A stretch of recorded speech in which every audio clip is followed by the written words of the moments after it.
الحمد للہ رب العالمین والصلاة والسلام علی سید المرسلین اما بعد اعوذ باللہ من الشیطان الرجیم بسم اللہ الرحمن الرحیم۔ سامعین کرام السلام علیکم ورحمۃ اللہ وبرکاتہ۔ ہمارا آج کا موضوع ہے دوبارہ زندگی اور میدان محشر میں اجتماع۔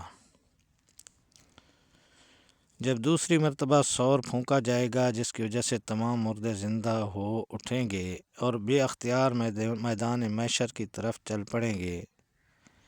قرآن کریم میں اللہ تعالیٰ نے ارشاد فرمایا وَنُفِخَ فِي الصُّورِ فَإِذَا هُم مِّنَ الْأَجْدَاثِ إِلَىٰ رَبِّهِمْ يَنسِلُونَ قَالُوا يَا وَيْلَنَا مَنْ بَعَثَنَا مِن مَّرْقَدِنَا هَٰذَا مَا وَعَدَ الرَّحْمَٰنُ وَصَدَقَ الْمُرْسَلُونَ إِن كَانَتْ إِلَّا صَيْحَةً وَاحِدَةً فَإِذَا هُمْ جَمِيعٌ لَدَيْنَا مُحْضَرُونَ۔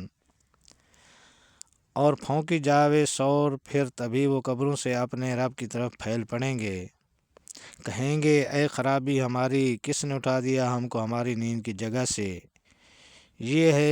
یہ وہ ہے جو وعدہ کیا تھا رحمان نے اور سچ کہا تھا پیغمبروں نے۔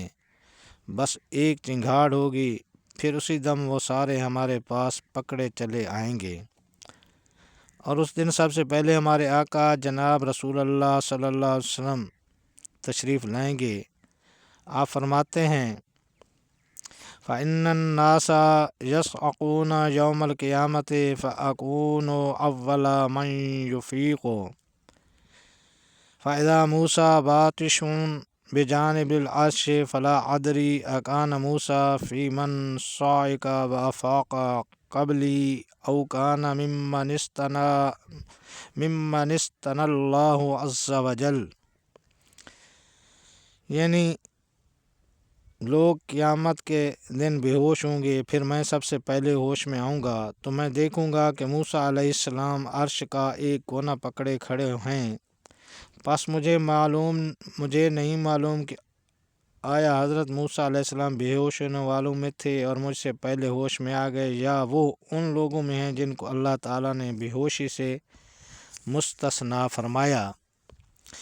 امام قرطبی رحمۃ اللہ علیہ اپنے شیخ ابو العباس سے نقل فرماتے ہیں کہ جب پہلی مرتبہ سور پھونکا جائے گا تو جو لوگ زندہ ہوں گے وہ مر جائیں گے۔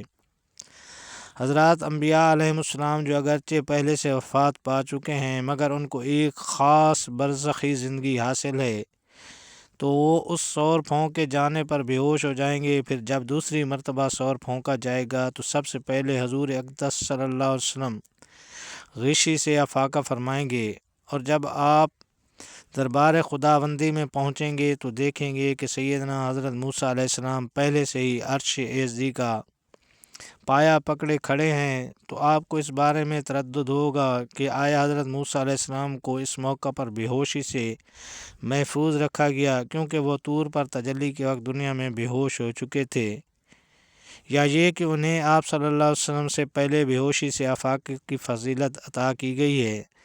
بہرحال یہ حضرت موسیٰ علیہ السلام کی ایک جزئی فضیلت ہے، اس سے کلی فضیلت لازم نہیں آتی۔ بعض روایات میں یہ بھی ہے کہ حضرت صلی اللہ علیہ وسلم جس وقت اپنے روضہ اقدس صلی اللہ علیہ وسلم سے باہر تشریف لائیں گے تو 70,000 فرشتے بھی اعزاز کے طور پر آپ کے ساتھ ہوں گے، اور آپ کے دائیں بائیں سیدنا حضرت ابو بکر صدیق رضی اللہ تعالیٰ عنہ اور سیدنا حضرت عمر رضی اللہ تعالیٰ عنہ ہوں گے۔ بعد ازاں جنت البقیع یعنی مدینہ منورہ اور جنت المعلیٰ یعنی مکہ معظمہ کے مدفون حضرات حضرت صلی اللہ علیہ وآلہ وسلم کے جلوس میں شامل ہو کر میدان محشر کی طرف چلیں گے۔ تو یہ تھی حاضرین دوبارہ زندگی ملنے اور میدان محشر میں جمع ہونے کی ویڈیو۔ اگر آپ کو ہماری یہ ویڈیو پسند آئی ہو تو ہمارے چینل کو سبسکرائب کریں اور بیل آئیکن کا بٹن دبا دیں تاکہ آنے والی تمام دین و معلومات کی ویڈیو آپ تک آسانی سے پہنچ سکیں۔ السلام علیکم ورحمۃ اللہ وبرکاتہ۔